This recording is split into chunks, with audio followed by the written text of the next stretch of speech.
Greetings and good evening. Welcome to the Roundtable, ladies and gentlemen. Today is Friday, October the 31st, 2025. Bonsoir, como ça va? I'm Drew, and welcome to weeks 9 and 10 of the National Football League and the NCAA. Ladies and gentlemen, we have some big games that are on the docket this upcoming weekend, just about 15 hours away from the first kickoff of the first big college game of the weekend. And then, of course, the NFL started off its week 9 last night with the big matchup. Not so big, turned out, but the big return of Lamar Jackson, LJ8, with the Baltimore Ravens as they look to reignite the second half of their season and possibly make a playoff push. We'll talk about that here at the top of the show, and then we'll get into the rest of the football this weekend. So a big shout out to the Roundtable audience that are joining us tonight. Thank you for spending a little bit of time with myself and Griff as we dig deep into these games. Looking forward to the dialogue, the conversation, the feedback, and the correction that you're going to provide in the chat. Thank you for joining us on Facebook Live, TikTok Live, and or YouTube Live. Griff, what is going on this Friday night, man? How are you doing down there in Tejas? Hey, trick or treat, man. It's cold down here, bro. It's cold, man. I look, man. I don't know where this cold weather come from, man. It's in the 50s down here. We don't do 50s in Texas in October, man. I had to put a sweatshirt on. I had to have a scully on and everything, man. But look, man. Whoever sent this weather here, just let me know where to meet you at, and I'll bring it back to you. I feel you, man. Hey, call that guy called science and climate change because I think they might have a little bit something to do with it. But usually, that cold front is the tailspin of a major storm in either the Gulf or the Atlantic. So I think that might be some of the reason that y'all are getting a little bit of that cold weather. But I'm not a meteorologist. Don't take my word for it. I'm just spitting. Man, the NFL started off last night with the big return of Lamar Jackson, LJ8, after a 4-week layoff from that injured hamstring. Much anticipated return, right? Because Vegas is putting a lot of weight on the legs and the arm of Lamar Jackson. The faith that a 1-5 team had coming into this last weekend before they played Chicago was absolutely crazy for me because of how a 1-5 team was predicted to possibly come back and win their division. Head scratcher. But the past 2 weeks, the Baltimore Ravens have corrected some of their flaws. People have gotten healthier. Lamar Jackson obviously returned last night. And in the return, the big question was how proficient and how efficient will Lamar be? Will he be able to connect with his receivers? Will he be able to move the offense up and down the field at will? And more importantly, will the Baltimore offense be able to put consistent points on the board? And I believe all of those questions were answered last night, emphatically, in my opinion. What impressed you about the Baltimore Ravens at the top of the show before we talk about what is going on in the 305? Can the Ravens kind of fulfill what the expectation is now that we are in playoff mode? Every game is a playoff game. We have to almost win out to win the division. Pittsburgh looks like their schedule could cause them to come back, right, into the grasp of Baltimore. If Pittsburgh loses this game this weekend, the Ravens are one game back, and there is life. What are we looking for the Ravens going forward, man? Hey man, them getting a little bit healthier. They got a lot of their people back on defense on that defensive side of the ball, which was evident. I mean, Miami was able to move the ball last night, but the Ravens defense was able to bend, but they didn't break. They was able to keep them keep the Dolphins out of the end zone and throw two of them off. Man, I like what I seen. We talk about it every week about giving the ball to King Henry. King Henry had a nice night last night, as well as Lamar utilizing his tight ends. And Lamar didn't look like he had a hamstring problem to me, the way he was able to move around and stuff last night. So, like you said, they have a much easier schedule the rest of the way, whereas Pittsburgh's schedule is a little bit harder. So, hey, they just can't fold. They have to win the games that they're supposed to win. Hell, they have to win all the games basically here on out. I just hope that they get some help from teams within their division They just falter. Well, yeah, they definitely have to go on a mid to late season run, first and foremost. They don't have to win out, right? 10-7 will win this division, in my opinion, this year. They just have to go for the rest of the season 7-2, and those two losses most likely need to be out of the division. They Yeah. need to make sure they beat the Browns and the Bengals and the Pittsburgh Steelers when they play them here in the upcoming month. So you take care of business within the division, you will take over the division lead, and as long as your key playmakers stay healthy, Baltimore should be set up for a possible deep run into the playoffs.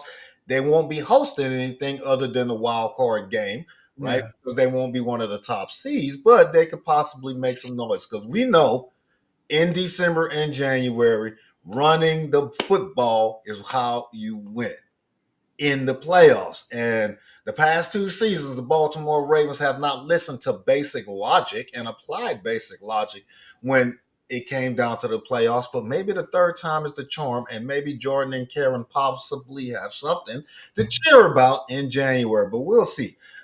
Hey Now, man, Thomas said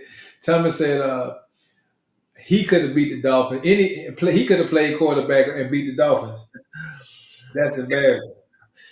yeah, I kind of expected a whole lot more from the Dolphins last night, right? Because if you look at the game, if you were paying attention in the first half, they were able to move the ball up and down the field. They got inside the 20-yard line on more than the two occasions that they kicked those two field goals. They Yeah, had scoring opportunities. They missed out on those scoring opportunities by poor execution, whether it was a misunderstanding between the quarterback and the person who was supposed to be receiving the ball, whether it was a runner or a receiver, or the play call was not how you thought it was going to be executed, but they missed out on points. But going forward for the 305, man, what is wrong with that team? I got it. Injuries catch everybody, but yeah, one key player, we've seen it with Lamar, yeah. makes a whole lot of difference, and it's understandable when it's the quarterback, but everything with Miami, what is up in the 305? I, I, I can't look no further than the coaching, brother. This is when you see how they playing. The GM then already stepped aside. I look at McDonough over there on that side. I watched a lot of players drop balls. They had turnovers last night in this game.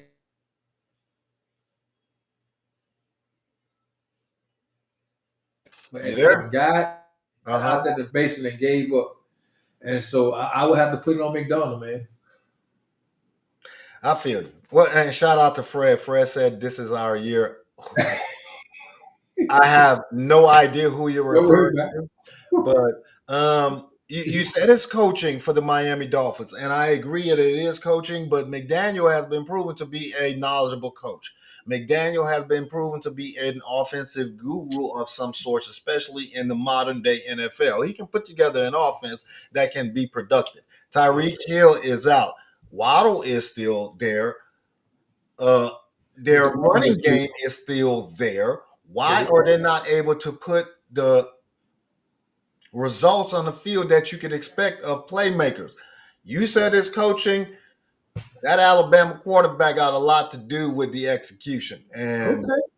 I'm just saying the deep threat is no longer where you thought it was going to be. Tyreek is not the only person who has 4.2, 4.3 speed I on the mean, team. water. You got water Why over there. they're not doing that, I don't know. You got water, man. But again, like Troy hit it on the head. No leadership, poor leadership, and I just think it started at the top. At the end of the day, yes, I've been very disappointed in Tua's play, but I also watched that game last night. I watched a lot of receivers drop balls that was in their hands last night. Because Tua is a timing guy, and teams in the NFL don't realize that all you really got to do is throw the timing off. But you can tell that Tariq Hill is not there, and Water, as good as Water is, just like I always say about CD Lamb, Water is not that receiver number one for they. They need another big man or something over there. A-Chain is good, but I mean, on both sides of the ball, man, Tua ain't on the defensive side of the ball. They still put up 28 points last night. So let's talk about that side of the ball as well. And to me, it all starts with the head coach. I got you. All right. So, I mean, the Miami Dolphins are going to blow everything up. I believe that Coach McDaniel will not be there next year. They've already parted ways, like you said, with the GM who has been with the organization for 25 years and serving as the GM for the past 10 years. So, they're going to begin the rebuilding process at the end of this year. They're going to muddle along whether McDaniel remains in place for the rest of the year or whether or not he gets relieved after the next blowout. I believe they play Buffalo next weekend. Uh, we shall see. But the complete rebuilding process in the 305 for the next 3 to 5 years, and Tua is not going to be that guy leading them.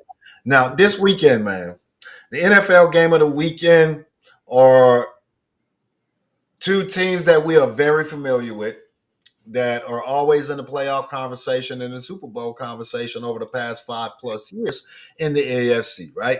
You have the defending AFC champion Kansas City Chiefs traveling to Orchard Park to take on a 5-2 Buffalo Bills team that neither one of these two teams are leading their division, right? Kansas City is coming in at 5-3. Buffalo is coming in at 5-2. Neither one is leading their division. Both of them are looking up at the division leader. Both of them have lost to the division leader already this year. So they are more than just one game back. They add that half.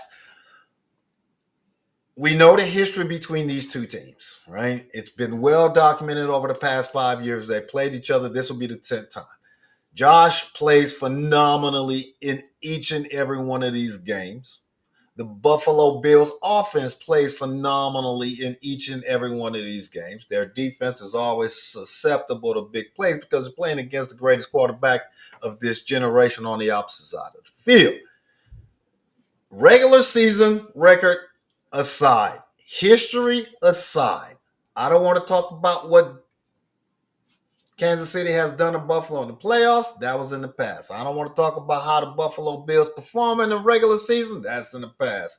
This upcoming Sunday, two teams that absolutely need this win.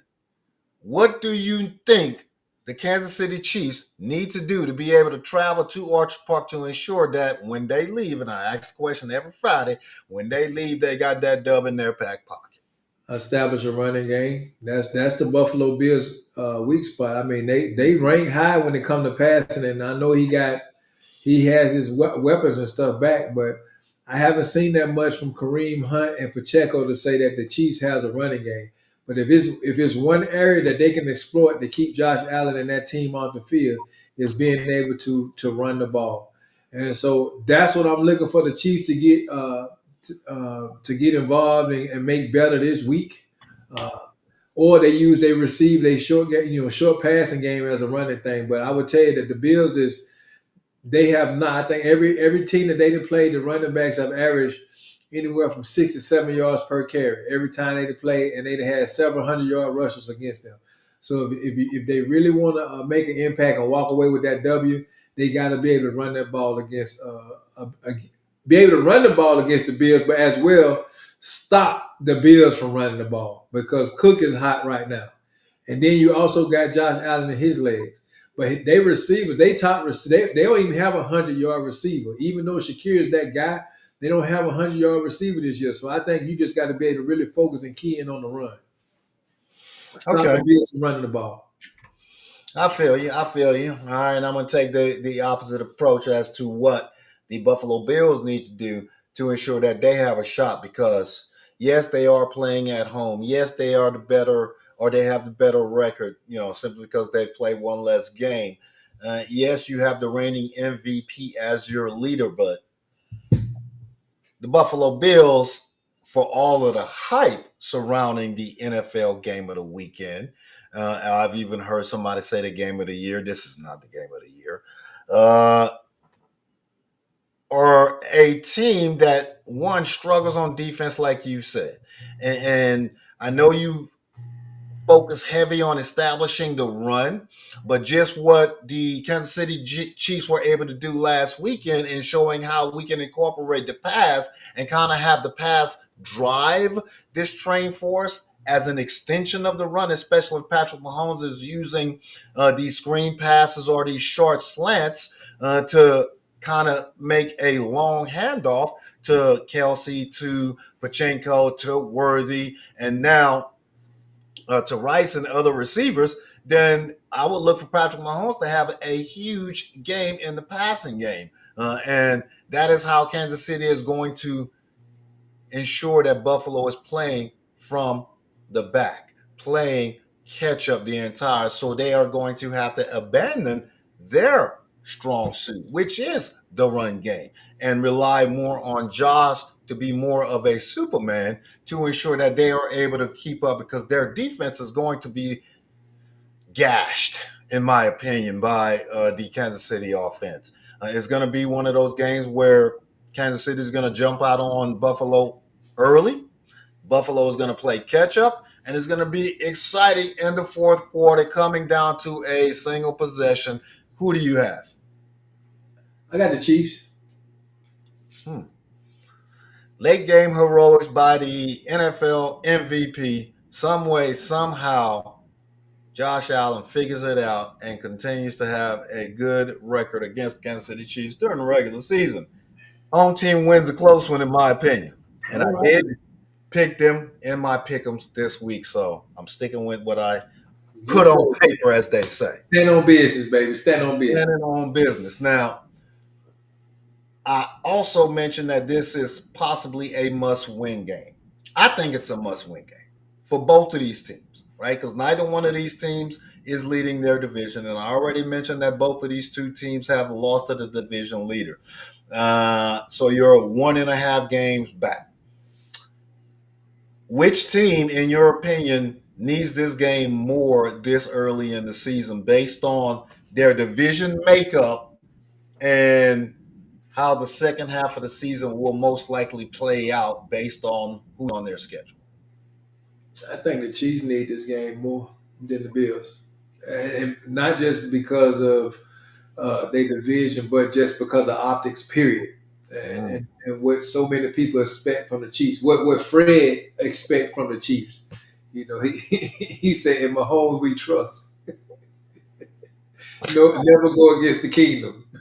I feel you, bro. Fred, I got you. Okay, I would agree. I would agree that the Chiefs need this game more, simply because the Denver Broncos and the Los Angeles Chargers look like they are going to be playoff teams, and Kansas City needs to have home field advantage to ensure that, one, we are back into the AFC Championship game and possibly be good enough to make it to the Super Bowl. I don't think the Kansas City Chiefs are good enough and will not be good enough no matter how proficient that offense is. That defense will not be able to travel 3 straight weekends in the playoffs to beat whatever home team that they're facing. So I believe that this game is a much bigger game for the Kansas City Chiefs. It will prove much more for the Kansas City Chiefs if they are able to go into Archer Park and beat the Buffalo Bills. If the Buffalo Bills win this game, it's going to kind of say that, okay, we thought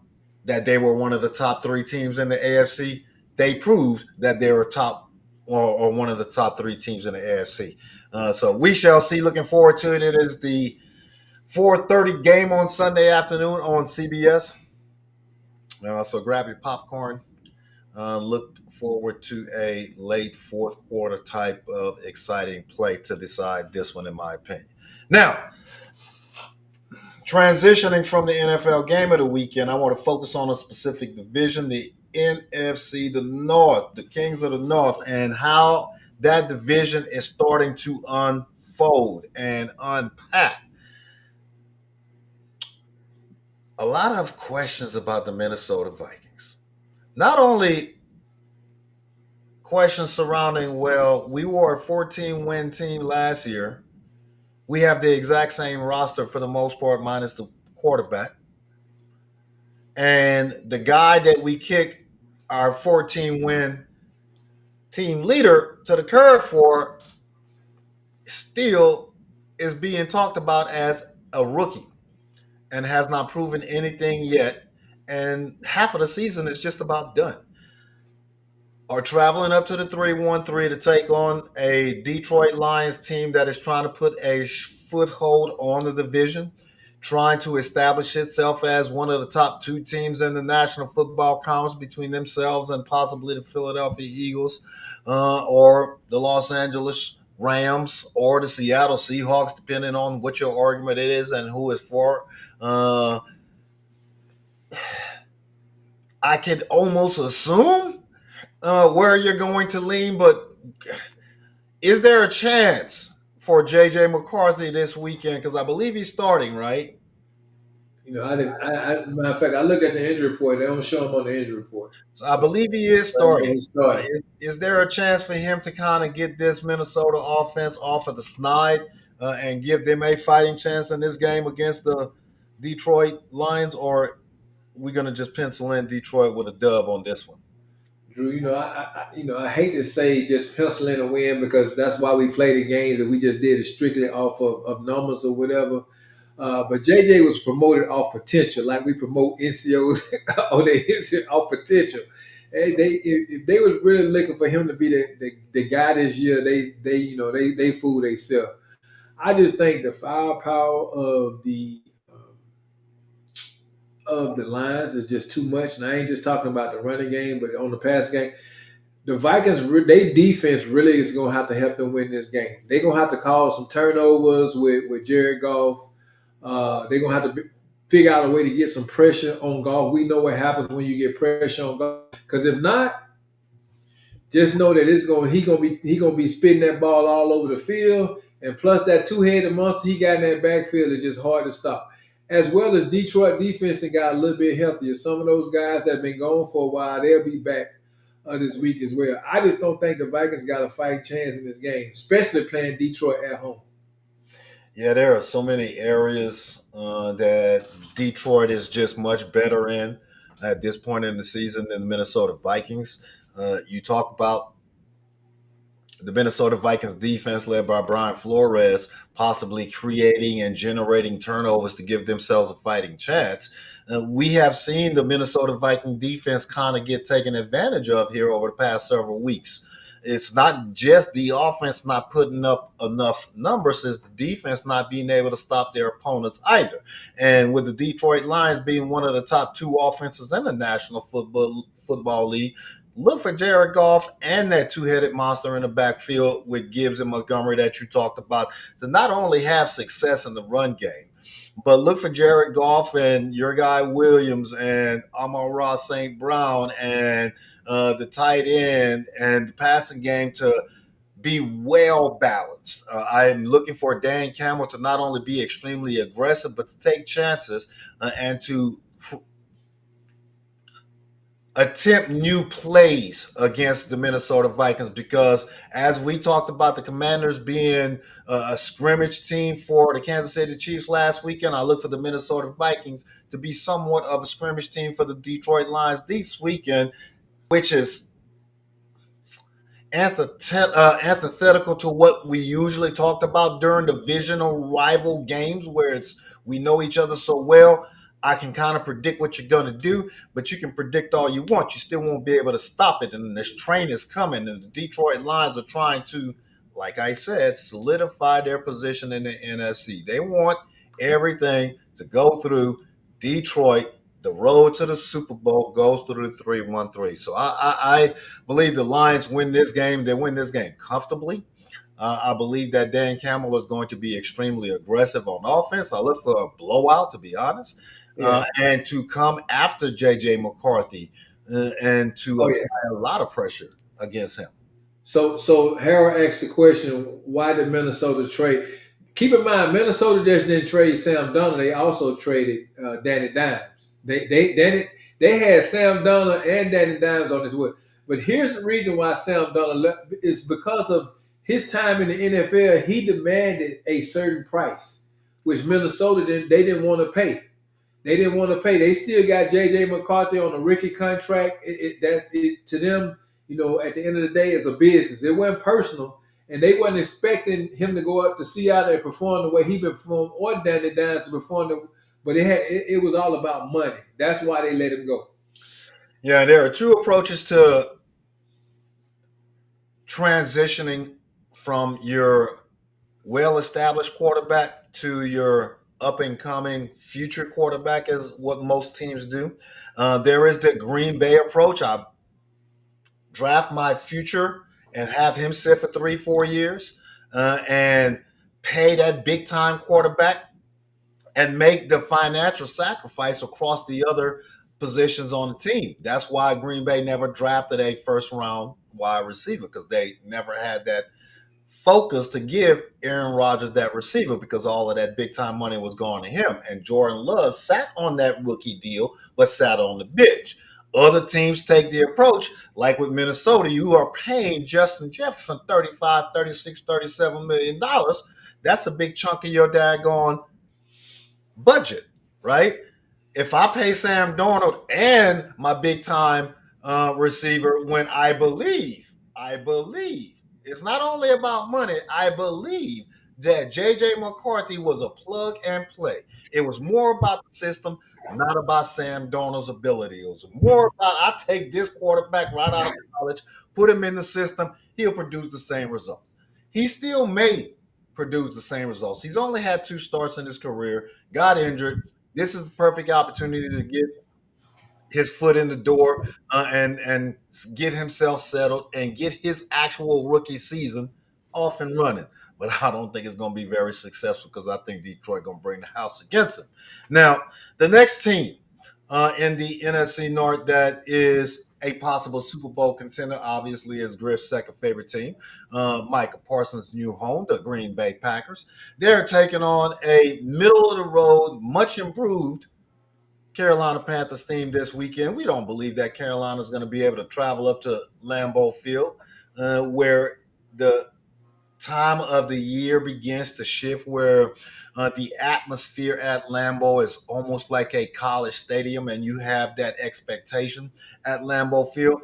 And they have an offense that is Super Bowl capable. They have a defense that is Super Bowl capable. You have an offensive minded coach that knows how to call plays, except for playoff football, too.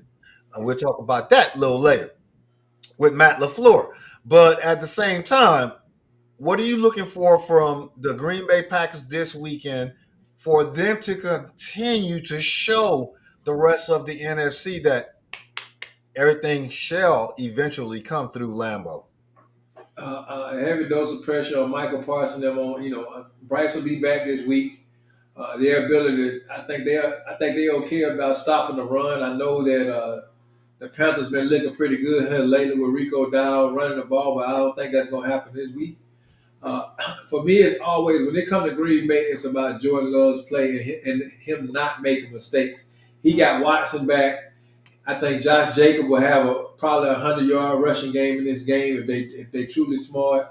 But you got Rico Dobbs and that guy, that Tucker Kraft. I mean, the tight end of all tight ends. That seemed to be Jordan Love's new go-to guy. I just think it's just too much firepower on the Green Bay side, as well as how that defense been playing. I just don't even see the Panthers even having a chance in this game. Yeah, realistically speaking, we don't expect the Panthers to lay an egg like they did last week against the Buffalo Bills, losing 40-9. I don't expect the same type of result. I expect them to have a little bit more offensive success and kind of try to establish their run game with their two headed monster, so to speak, as well early in the game, to play ball, keep away from Jordan Love and that Green Bay Packer offense, which will keep the game slower and keep the game closer. But still, as the game progresses, Green Bay should be able to establish their Dominance. yeah, yeah, in the second half and win this game comfortably. So look for Green Bay to come out of this one. If if the Panthers were to shock the world, this will be my upset of the weekend. This one right here. Don't foresee it happening, even though the Packers are the Panthers are 4-4 or 3-4. They've shown signs of vast improvement, and you mentioned that Bryce is going to be back. but still, Jordan Love Hey should be man, to lead this team Troy said the Panthers ain't gonna fight till after the game. till after the game. All right, man, we can move on from this game. The next game that is on the docket for the NFC North. This is the prove it game for me. Which one of these two teams is going to show a sign of life going into November? Because both of them are still teetering, technically speaking, on the cusp of being a wild card type of team. Now, Caleb Williams is not your favorite quarterback. I understand why. But at the same time, he is a very young quarterback under Ben Johnson's tutelage that we've seen in the first 8 weeks of this year has shown vast improvement from his rookie season. Now, on the opposite side, we know what Joe Flacco is. We know what Joe Flacco can do. We know what the Cincinnati offense can do. Can the Chicago Bears offense put enough pressure on that Cincinnati defense to earn which would be a well-earned victory? All right, because they're going to have to put points on the board because we know the Cincinnati offense is going to put points on the board. And if Chicago wins this game, should Zachary Taylor get fired on Monday morning? Man, I don't want. I don't want. I don't want nobody to lose their job, man. I didn't ask if you wanted him to. I said Hey, he deserved to. I don't really think that he would lose his game if they lose, man. I mean, lose his job if they lose his game. Hey, other than the Cowboys, the Bengals is right there with the Cowboys when it comes to defense, man. We already seen what that Joe Flacco can put points up on the board, but his defense, they love to give teams back in. So can the Bears go in there with the offense at the Bears with a Duze? I mean, they missing Swift, but they got a Duzier, they got more over there. I think they got more than enough to go in there and do what they got to do against the Bengals. Caleb Williams can't turn the ball over. Though.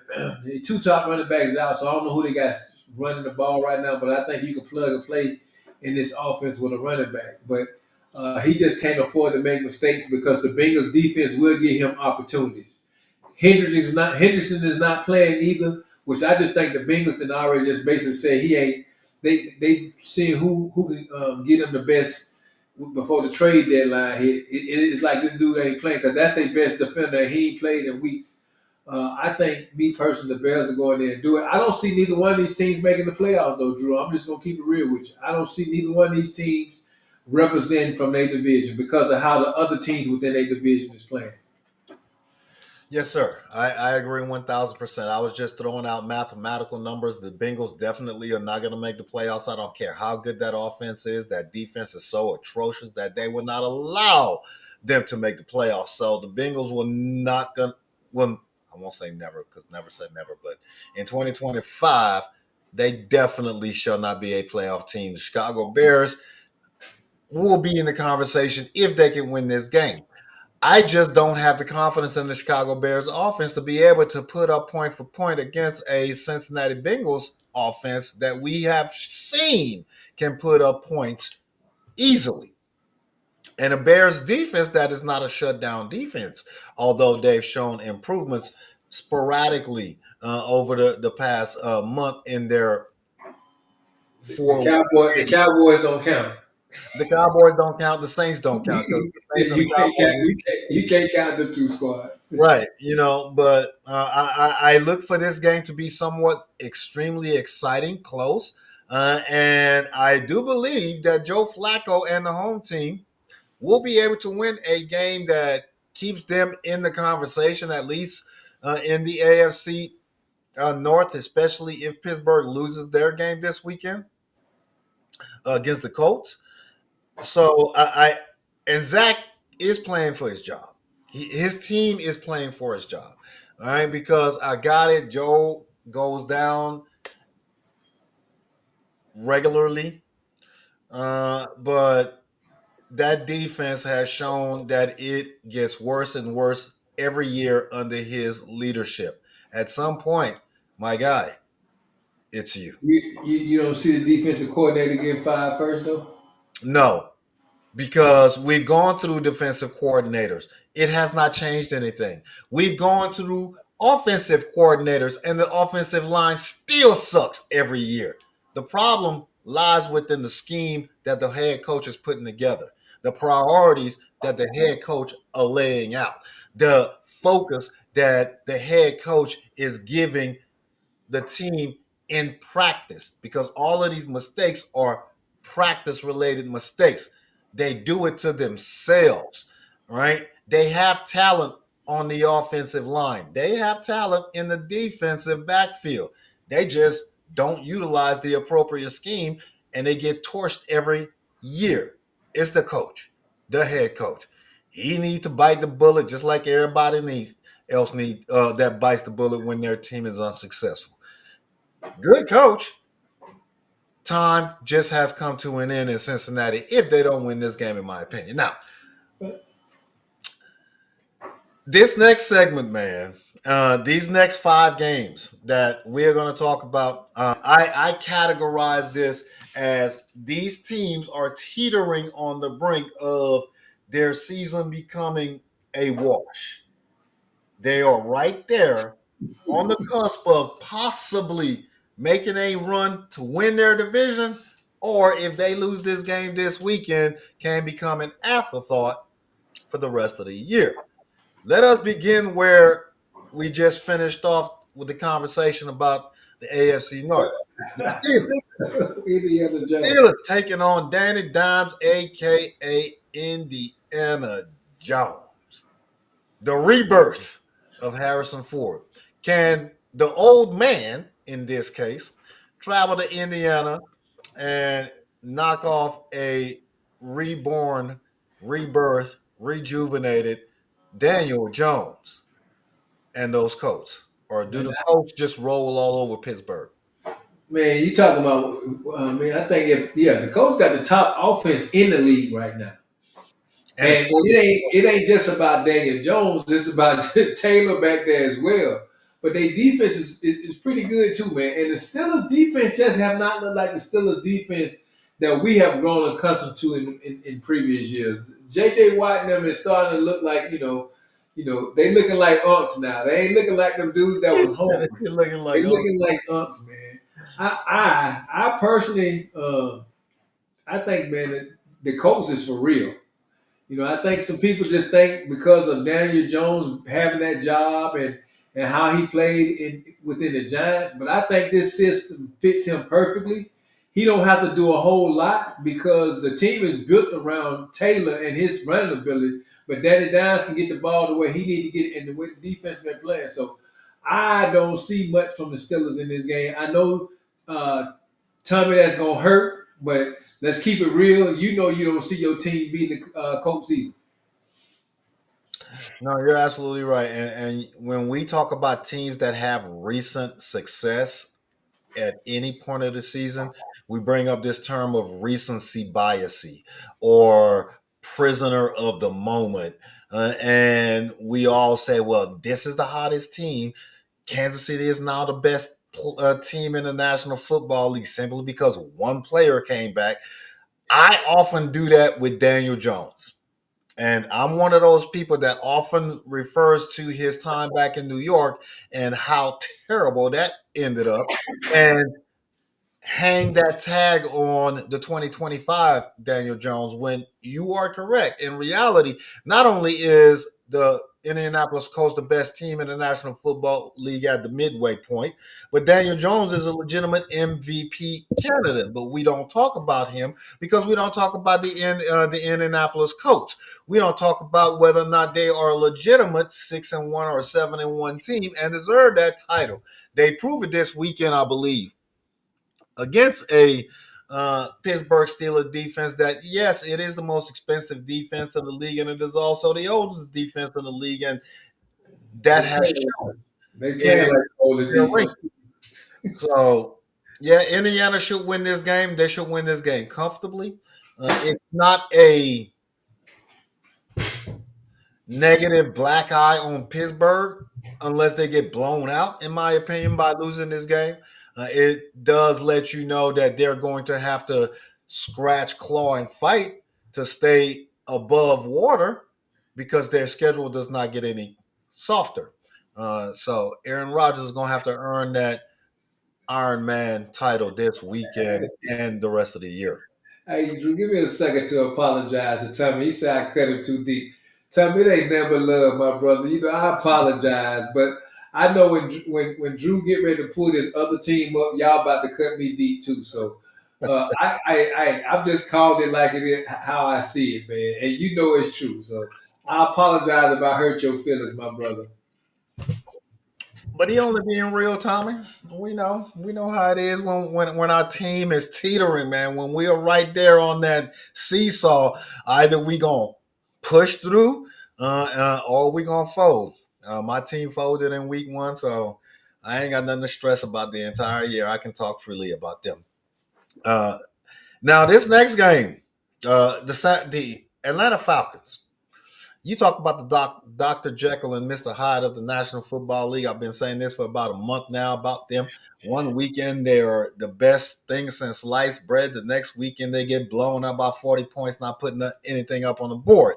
They're going up against a very, very, very good New England Patriots team with a second-year quarterback in Drake May that has found his niche on the new offensive coordinator McDaniel or Daniel, and a head coach that is defensive minded of the culture in Green or New England. Talking about culture last week, and they are the AFC East leading New England Patriots, so they have something to play for. They are trying to be what the Washington Commanders were last year. Can Atlanta bounce back because they have one of the top tier running backs in the National Football League? Can they focus on the run game? Can I believe Penix is returning this weekend? Can they travel to Foxborough and knock off a very good, very tough, defensive minded New England Patriots team? I think it'll be hard for them to travel up there, man. Uh, you know, again, another one of these programs. I like the coaches' mentality. They want them, what you call one of the white collar teams. The way they play, I Blue think the collar. defense, blue collar, yeah, blue collar. My bad. White collar is the ones with the ties and stuff with it. But blue collar teams, man, that's the mentality that squad got up there. I like the way Drake May has been playing as far as with him, his receivers, even Hunter Henry as his tight end. I don't think that the Falcons really know who they are, even if Penix does come back and play in this game. Uh, Bijan is the guy that all things go through Bijan, and I think that's who the Patriots are going to be focusing on and preparing for this week. And the Falcons, if they got a chance, it can't be just through Bijan, and they got to be able to figure out a way to keep the Patriots and that offense off the field. Yeah, Now I say this: Falcons do have a pretty good defense now. They have the ability to get the pressure and put the heat on Drake May, but will they get there? Will be the question. yeah, you're absolutely right. You're absolutely right. New England is a better team at this point in the season. You can't depend on which Atlanta team shows up. Tampa Bay was going to be the biggest supporter of the New England Patriots this weekend. Tampa Bay is also, and the New England Patriots are going to be the biggest supporters of the Kansas City Chiefs this weekend. I believe that each one of those two teams have the ability to not only win their division but to make it that deep run into the playoffs. New England wins this one. I don't see this game being a one-score game. Atlanta keeps it close somewhat in the first half based off of the run game, but eventually that defensive pressure will get to Penix, create a turnover, create a two-score margin, and then Drake May, the offense, and Gravel's coaching, play calling will eventually run the clock out on the Falcons. So I look forward to Patriots to derail the Falcon season and kind of give the NFC South or a big cushion in the NFC South to Tampa Bay this weekend, even though they got So, the week. so you Oh, said with this loss, you saying the Saints might have a chance? there is always a chance. Which, by the way, never mind. I'll talk about that when we pick the Saints against the Rams and why I believe the Saints have a shot. No, I don't. Now the next one, man, make it or break it. The season is on the line once again for the Houston Texans, right? Griff's next door neighbors, even though he does not support them in any way, form, or fashion, he wants that to be known.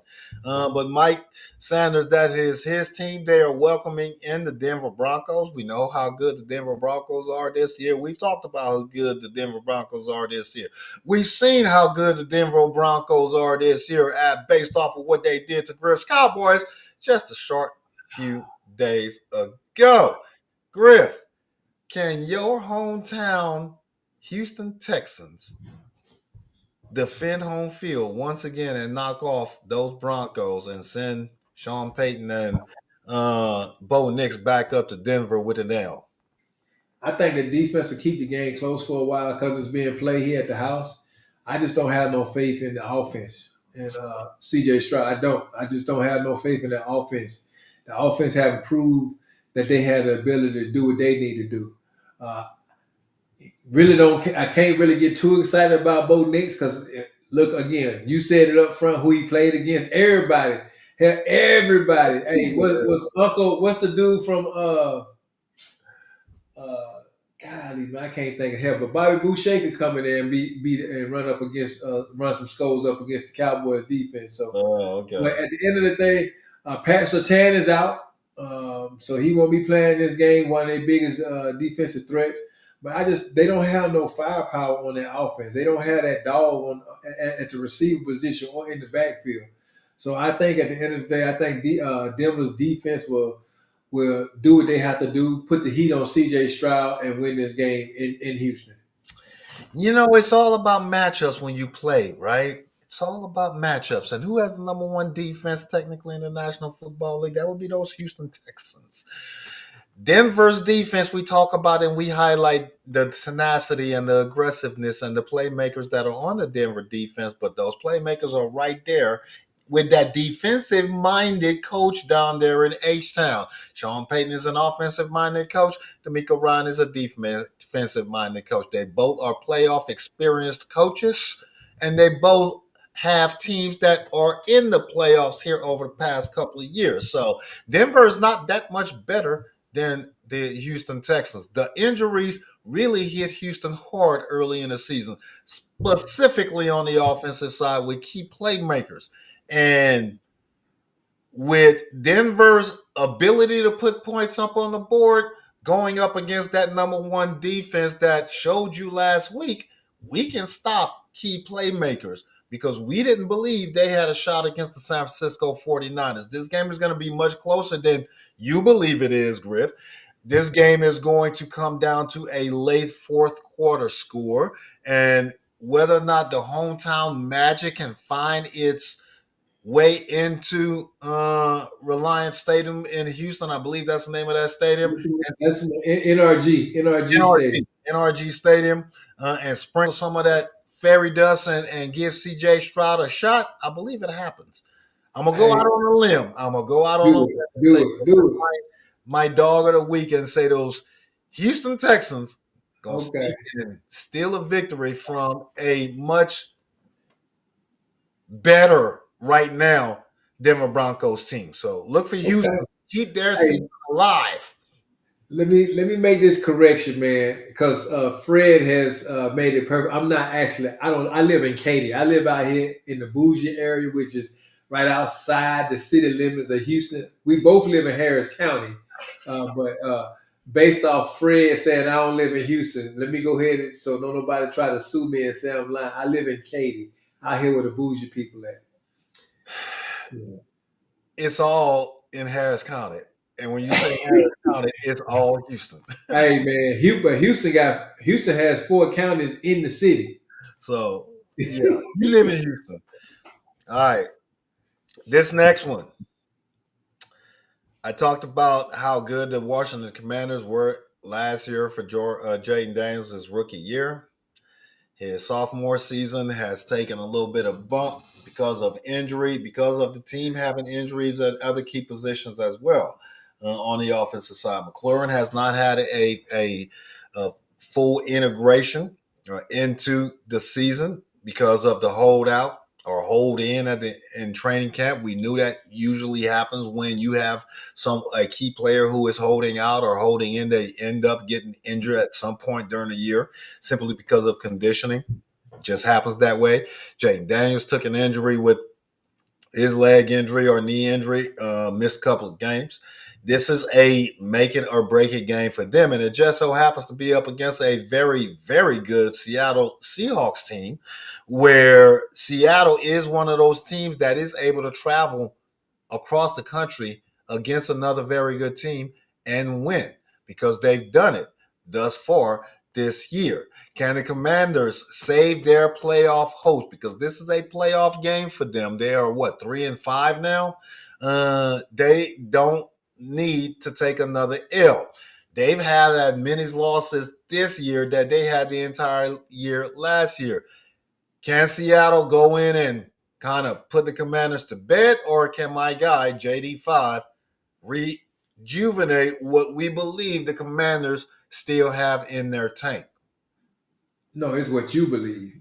He said, Hey, I know that. Hey, like Fred say, we them sirs. I don't have no trust in them sirs, and I "Hey, told Fred you. said yes, we can. Yeah, Yes, we." Fred might as well be a politician now. He's uh, so.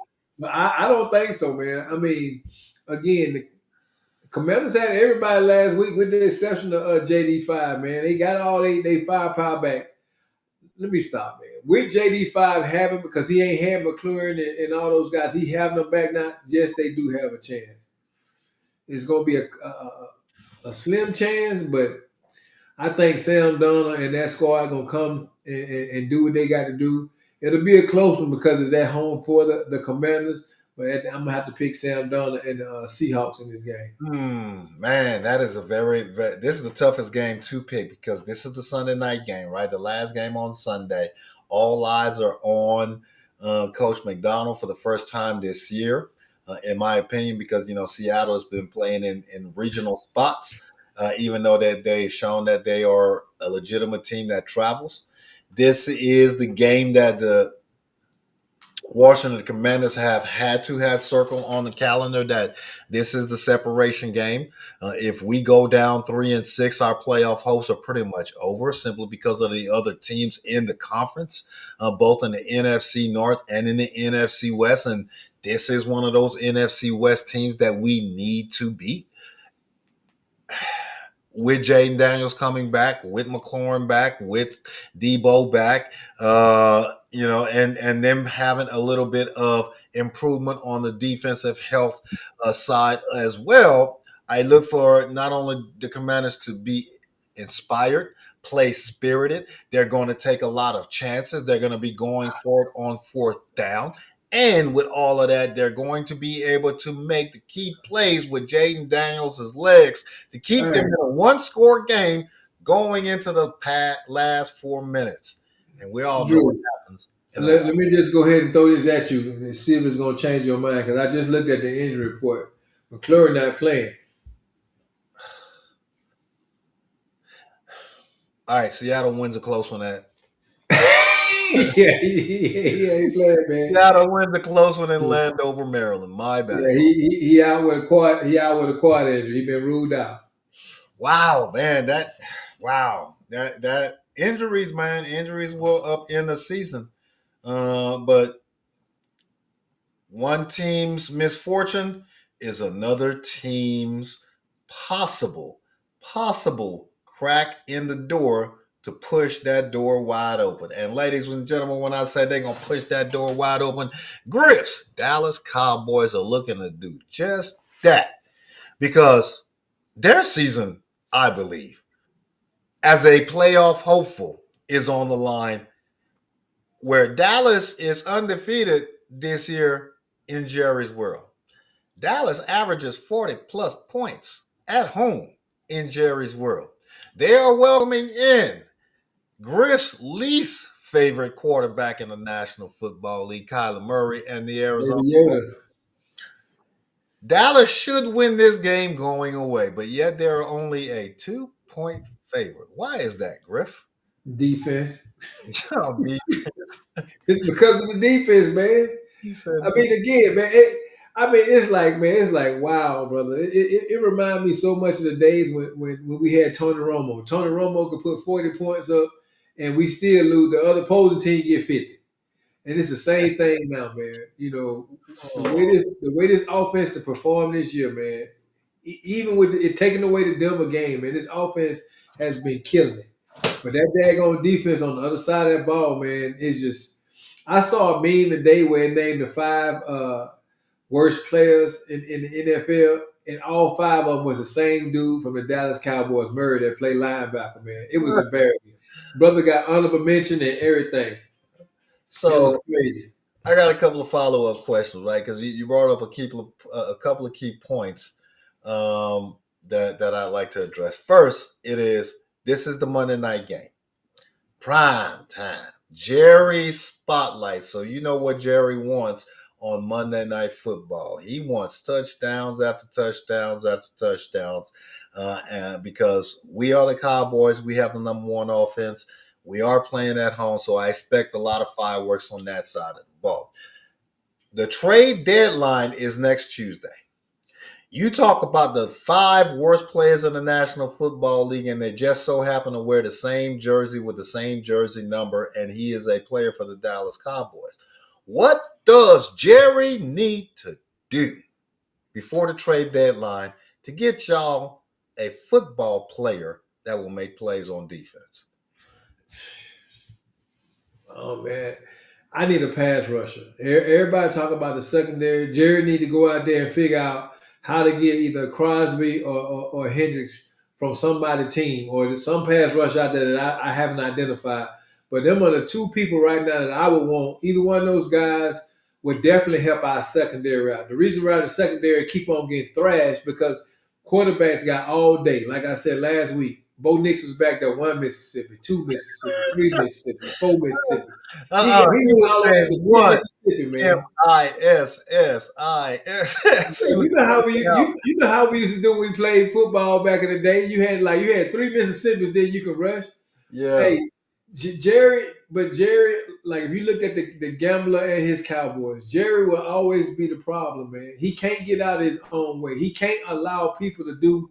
He can't bring the right people in to make the right decisions. To put this team where it needs to be at.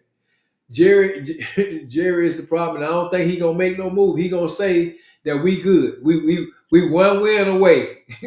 We won. That's what he gonna say. I don't think he gonna be able to seal the deal, man. I don't think he gonna be able to bring a pass rusher that's gonna be able to come in and make an effect like what we had with Michael Parsons. Can you fathom the Cowboys losing this game? Oh yeah, Really? I can see it. I Really? ain't gonna sit up here and lie. I can actually see it. We lost to the Panthers, a team that we supposed to win. We lost to the Panthers. True that. We didn't But even put the the fight up Panthers, against them. And why? It's because of the daggone defense. Hey, Cardinals is really they wounded. All jokes aside, I be messing with baby Yoda and stuff, but they got a lot of players missing. Harrison still ain't figured out whether or not he want to play in the league or not. But they running game. Fred said, "Time's up. Move on." Fred, hey, I forgot to get Jordan a picture of Fred and all his cowboy gear too. Don't Fred worry got about it, Cowboys gear. man. Hey, think Oh he my don't what he God, do? Man, I got receipts. Don't worry about it. Before this season out, Jordan, I got some pictures for you. man! So next question before we move on from the Cowboys: if the Cowboys lose this game, is your season over? Oh yeah, man.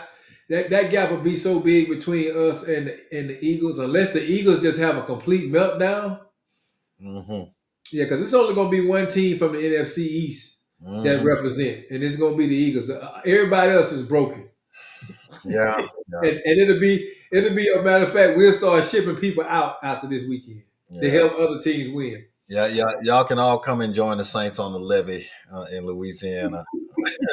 Hey, We going to Galveston. y'all gonna get that dirty water. We going to Galveston with that dirty water, man. All right, man.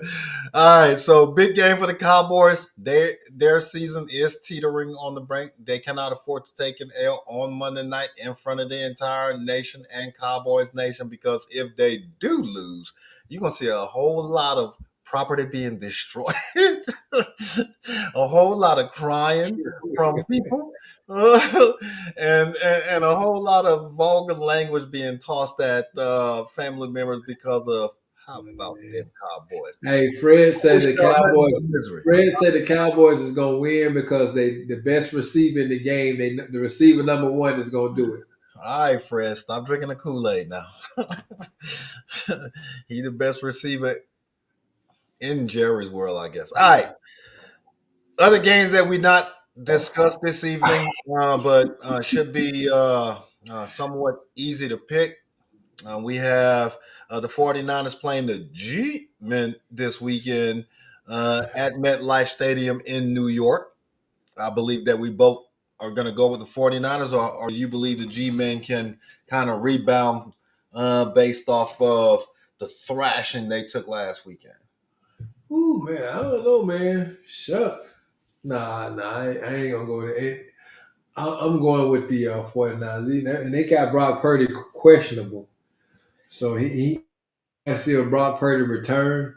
Um, but I think that Scatterboo injury, it hurt the Giants, man. It did. It hurt the Giants bigger than what most people think.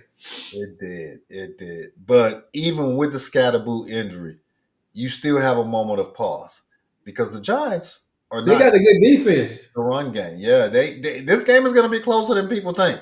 Yeah. Don't be surprised if the Giants win, but I'm going to go with the 49ers as well. The next game, the Jaguars are traveling to Las Vegas to take on Troy's favorite team, the Raiders. Now, this is a Jaguars started off pretty good early in the season, but they have kind of tailored off here over the past several weeks.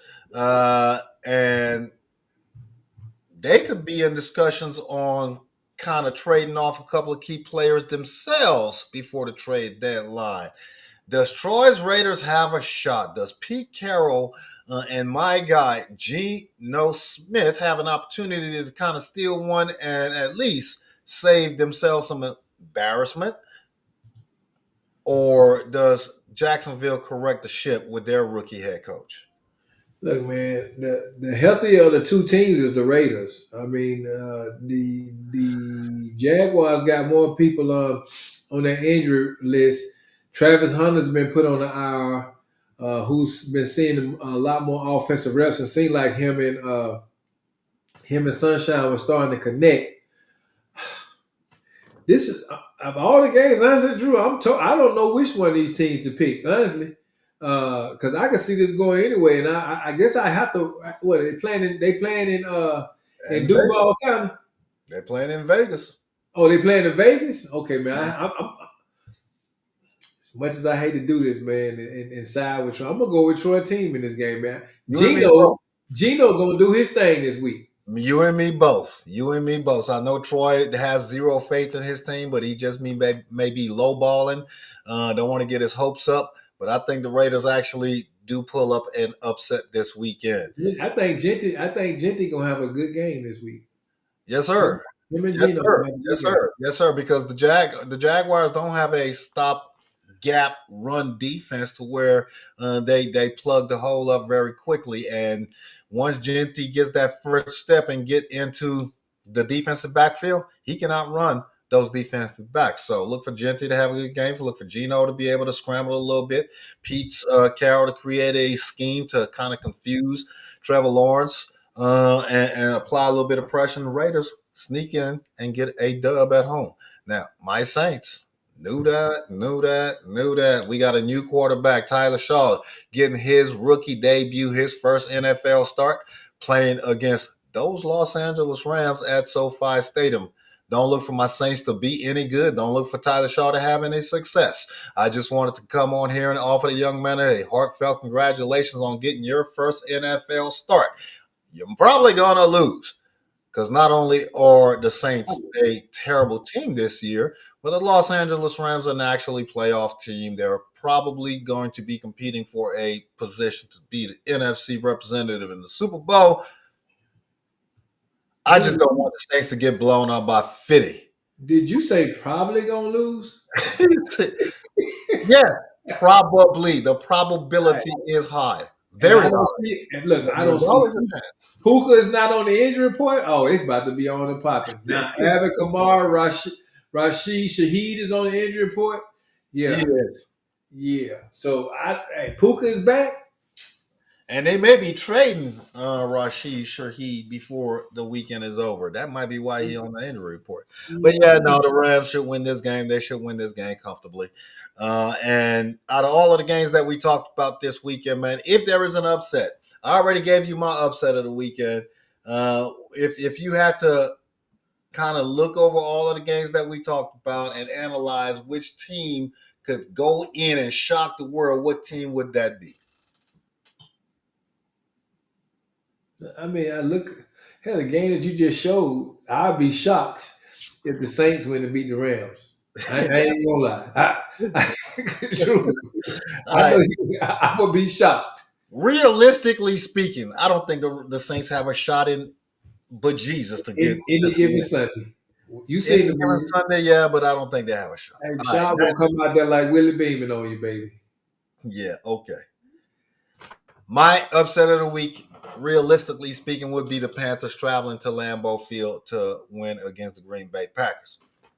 Now, every weekend or every Friday, we come on here, and this upcoming Tuesday, as we transition into college football, the college football discussion, ladies and gentlemen, this upcoming Tuesday will be the first college football playoff rankings, where the first top 12 teams that are ranked will be the top 12 teams that initially are projected to make playoffs. And we still have a whole lot of football that is yet to be played, especially in the Southeastern Conference, because every one of these top tier teams that are vying for a playoff position continue to have these big games. And every game in the Southeastern Conference is absolutely critical, regardless of the record that the team is walking into that weekend with. Because in the SEC, I can testify that on any given Saturday, any team in 2025 can beat any other team. And this weekend is no different.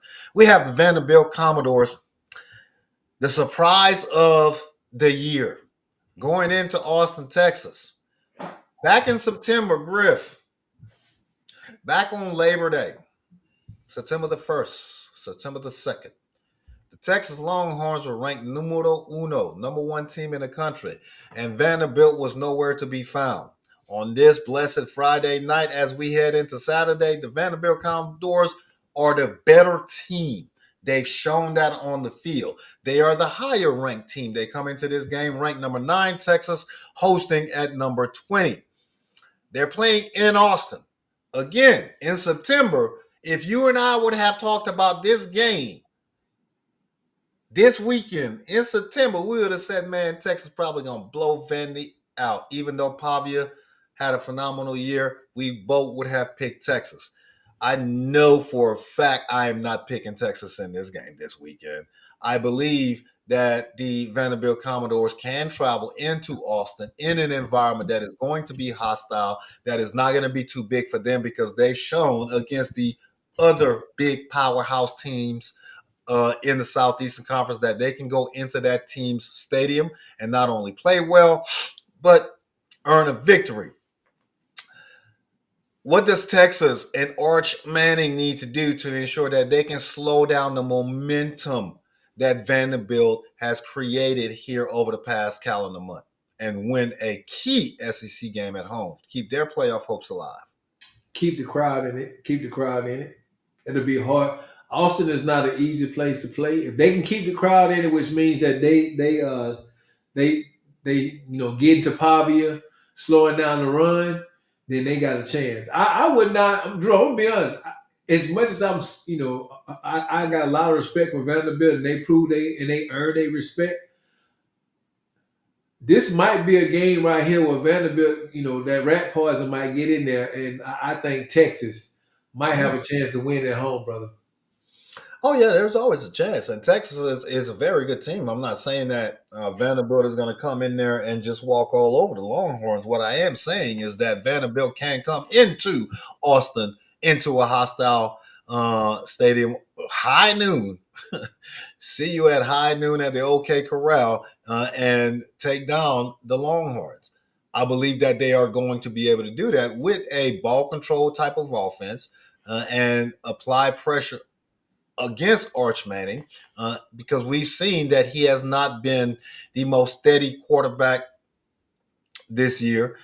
He does not make wise decisions when he's under pressure, and I believe that Vanderbilt is going to come in and throw everything but the kitchen sink, maybe even the kitchen sink, at Arch Manning and the Texas offense, and create a turnover or two, which will take the crowd out of the game, keep them sitting on their hands, and walk out of Austin with that dub and continue their playoff I hopes and would dreams. love to see it. I ain't gonna lie. I want Vandy to win because at the end of the day, Texas. I just don't see no dog. They don't have no dogs.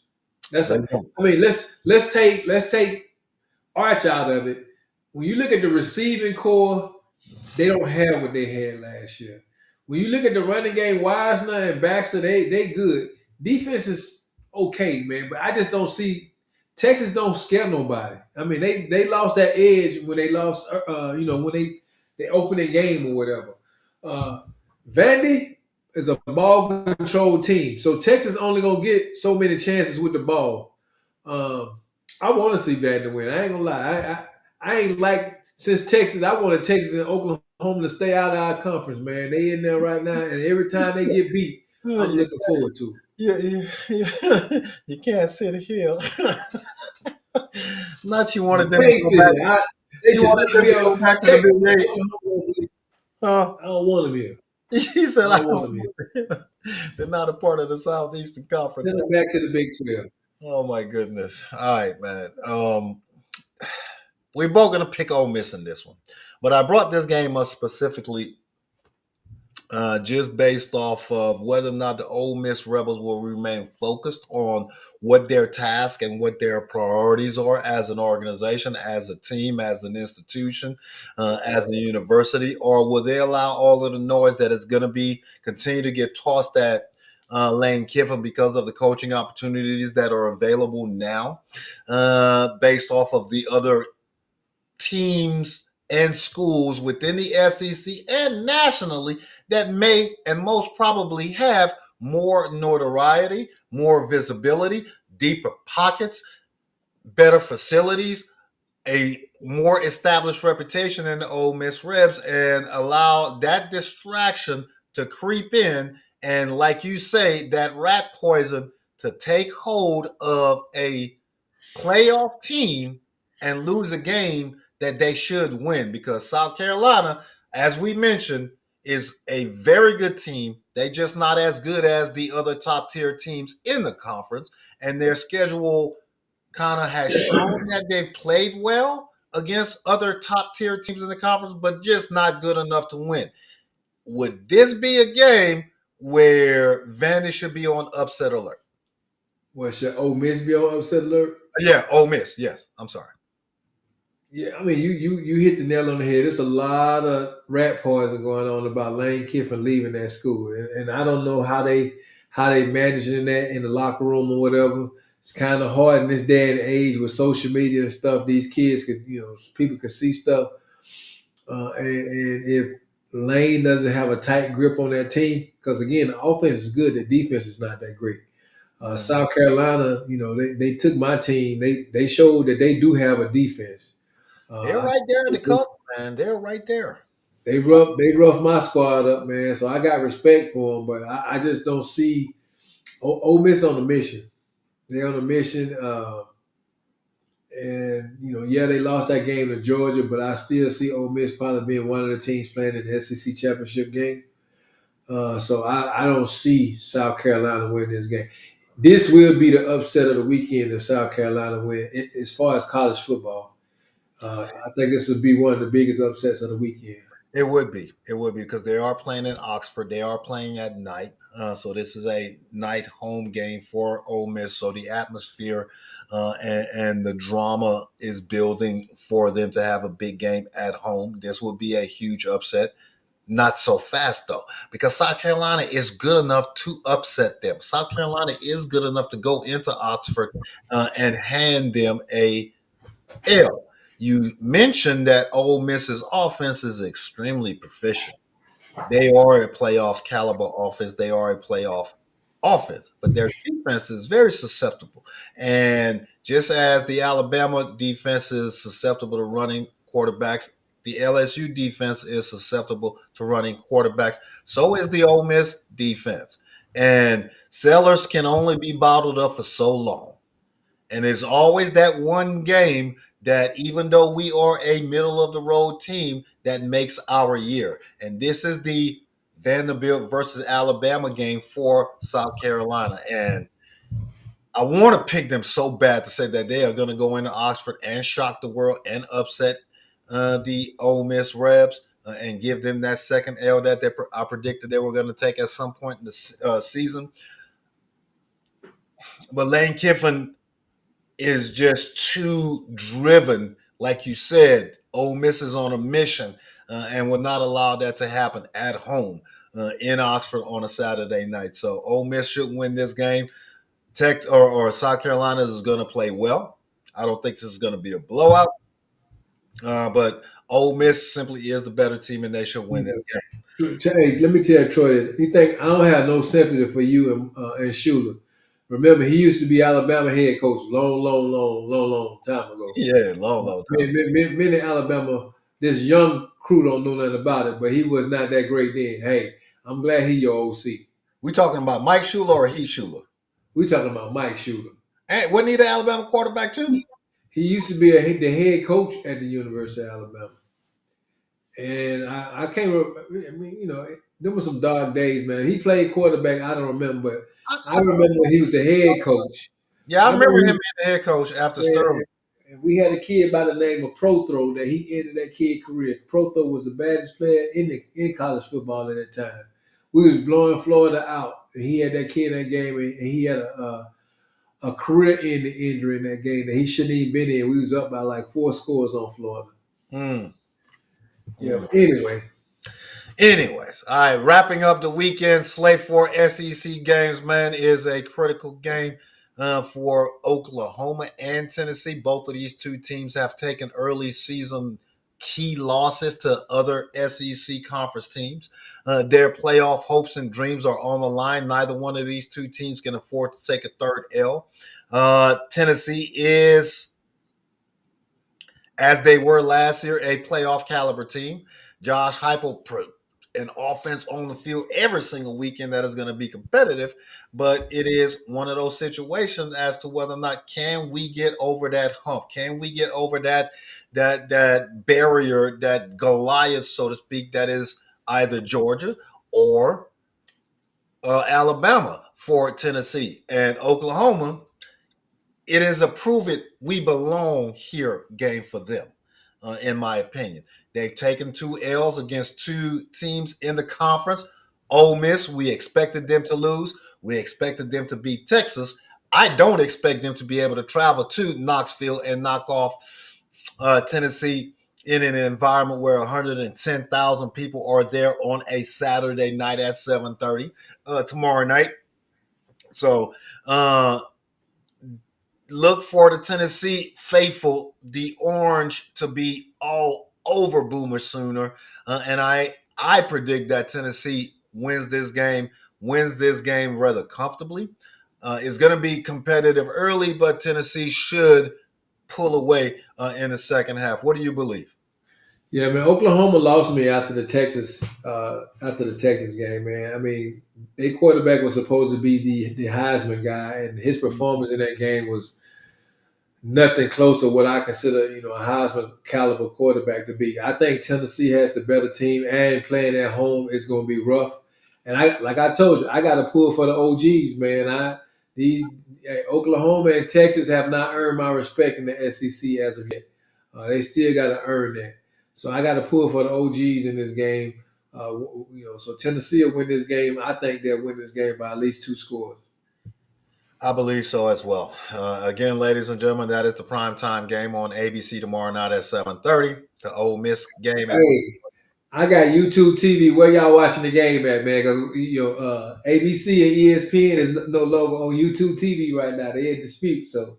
Oh, really? Yeah, man. well, I don't know of any unauthorized way to watch the game.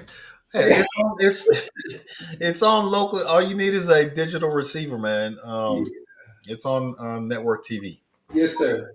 Pull it up on your phone. You got technology. You got the best Samsung ever, according to you. Phenomenal show. Big games this weekend. Continue to separate those teams that are pushing for a playoff push. We see it, Griff. The big, what is that called? The S33 Z fold, Galaxy. baby. That's that Z fold. Ask Fred about it. He'll tell you. Uh, It's better than his new Apple phone. That's all Fred, I can Fred say. or Fred said that's trash. He talking about Oklahoma. He can't be talking about his phone. Oh, okay. All right, man. Phenomenal show. As I mentioned, looking forward to some great games this weekend, both on the collegiate level and on the National Football League level. Hopefully, your team does do well. Hopefully, your team is still in a playoff push, and y'all have the hopes and dreams of having a competitive Thanksgiving to Christmas type of atmosphere. And this weekend is that separation weekend.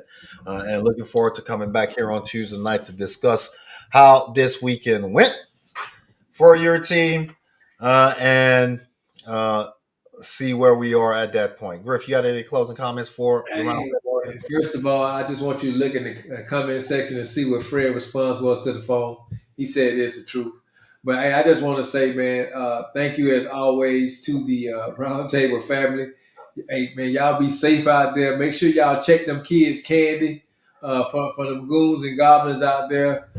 And I look forward to seeing everybody back here on Tuesday to talk what took place this weekend in NFL and college football. Yes, sir. Yes, sir. And just to build off of the comments that you made, don't forget, ladies and gentlemen, this is early voting weekend that is going to wrap up this weekend, and each statewide election that is going to happen for the 2025 cycle is on November the 4th, this upcoming Tuesday. So please ensure that you let your voice be heard and counted by casting your ballot in your local election.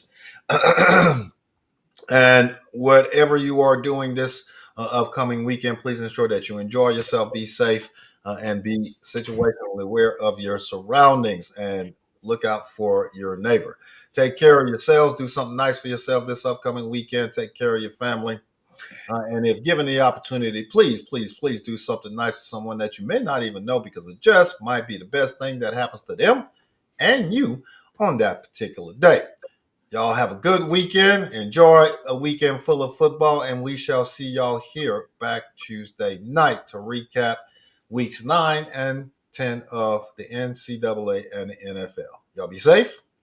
Y'all be blessed. Y'all be breezy.